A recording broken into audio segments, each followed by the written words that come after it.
Humanity. We've accomplished so much. Building magnificent structures never thought possible, creating beautiful pieces of art, and inventing new technology that has advanced our species. These things were possible because the people who created them were brought into this world. So everyone has a purpose for being born, right? Nope.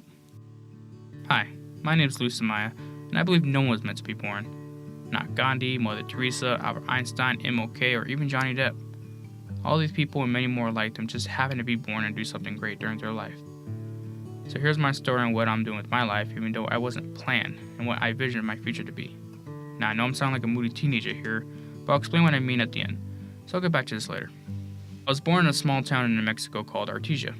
My mom and dad had me at a young age of 18, and at first, I thought nothing of it. But at around the age of 16, I realized, hey, I was an accident. Of course I laughed it off, but my dad didn't think it was funny when I told him that. He got mad actually, telling me, "You were not an accident. Don't ever say that again." I'm not sure why he got so mad at first, but I do realize now he just didn't want me to think that I wasn't meant to be born. Of course I actually do think that now. I'm not depressed or anything. Hell, I don't think much of it actually. When I said it again to him, he laughed it off this time and said, "You weren't an accident. You were a surprise." A more humorous response. My family was small, just me, my mom, dad, and sister. My dad was in the army, so moved around a lot. I lived in Germany for 3 years, Texas for 6 years, and then finally Colorado. I don't remember very much from my childhood, but I just remember hating to have to move every 3 years. So making friends was terrible. I actually tried not to make friends because I knew I wasn't going to be there for a long time. But it still happened, and it sucked when I moved and couldn't ever see them again. Not sure how many friends I made along the way, but there's only been one that found me on Facebook. I thought it was pretty cool, and maybe I'll find the other someday. So I lived in 5 different locations all before the age of 12. In 2006, we made our move to Denver, Colorado, and well now, I consider this place home. I remember growing up and people always asked me, "Where are you from?" And I would just say my hometown in New Mexico because I never knew how to answer that question. Moving around a lot, I never really considered any place my home. But 11 years has passed and I'm still here in Denver. So now if someone asks me, "Hey, where are you from?" I would just say, Denver. I grew a lot during my time in middle school. I learned that not all people are nice. The first guy I met who was nice to me just ended up stealing money from me.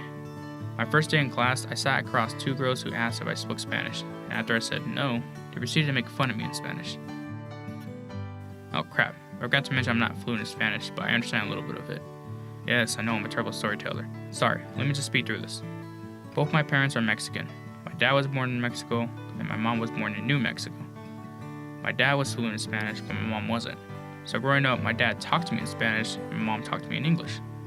This resulted in me not being able to speak right until I was like 5. I spoke literal gibberish. I had to take speech classes. It was terrible.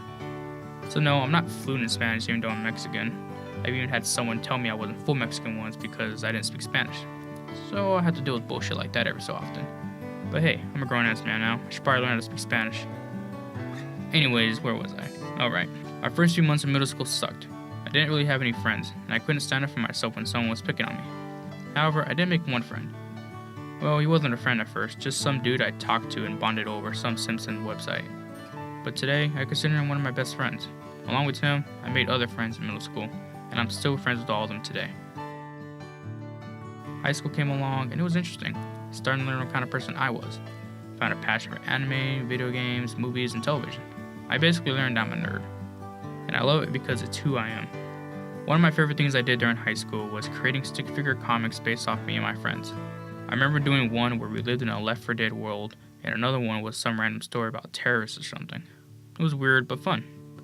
I remember in 5th grade I made a series of short comics called Billy the Idiot. I guess I just really enjoyed creating stories. After graduating high school, I started college immediately at Metropolitan State University of Denver. Not my best choice because I had no idea what the hell I was doing. Went for a degree in art because I thought I wanted to be a graphic designer. Not sure why, I can't draw for shit as you can tell by my obvious stick figures. So I basically went to college just to go. It was my second year and I really thought about dropping out. I hated it. My parents were proud of me, so I didn't tell them I wanted to drop out of college. I was so stressed I ended up smoking weed for the first time when I was 18, and I wanted to stay away from that stuff because I thought it was bad. I was so wrong. It was awesome and it helped me with the stress. But I still had the problem of being in college and doing something I didn't want to do. Until one day I was talking to someone. Won't mention names here, but she was in my class, and sometimes we hanged out in the library having interesting conversations into our next class. One of our conversations led to my issue with not knowing what the hell I wanted to do. Told her how I enjoyed creating stories, and that's when she mentioned scriptwriting. Didn't know what that was, and she explained it to me. It turned out to be something I found interesting. That's when I took a scriptwriting class and learned about the video production major. I found my calling and knew what I wanted to do, which was create and write for movies and television. So I dropped my art major and took up video production. I did think about going to film school, but I did some thinking and realized I want a job out of college. If I had to keep working in retail, I'd probably blow my brains out. So I figured staying in video production would guarantee me a job over a degree in film. Even if I'm just working on a production team, I'd still be content. So in a way, my video production degree is my plan B in life, while my dream to write and create for movies is plan A. This is my dream goal in life, and it's something I definitely can see myself doing. As for the future, I hope to be doing what I love. Receiving my degree will help me achieve plan B goal.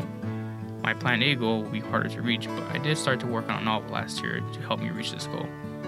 I want to be able to publish this book, and after, I plan to begin writing screenplays to submit to producers. As you can see, these things are going to be hard, which is why I have my degree in video production, so I at least have a job in this type of field. I have goals to achieve, and I plan to reach them. And what's keeping me going? It's not just to have a comfortable future for myself, but also for my parents. They both worked so hard to take care of me and my sister. They still do today. Parents divorced when I was 19 and it was rough, but I truly believe they're happier apart. There are still some issues between them, but I know they both love me and my sister still. I want my mom and dad to be very happy and live comfortable lives, so I hope to have a successful career to where they both don't have to worry about money. I do this not just for me, but for them as well. So back to my original statement. No, I don't think anyone's meant to be born. If you were considered an accident, don't feel bad. Nobody was planned either. We're born and then we die. It's just up to us to do something great and wonderful with that life, which is why I don't plan to let my life go to waste. I'm not saying I'm going to change the world or anything, but who knows? Anything could happen.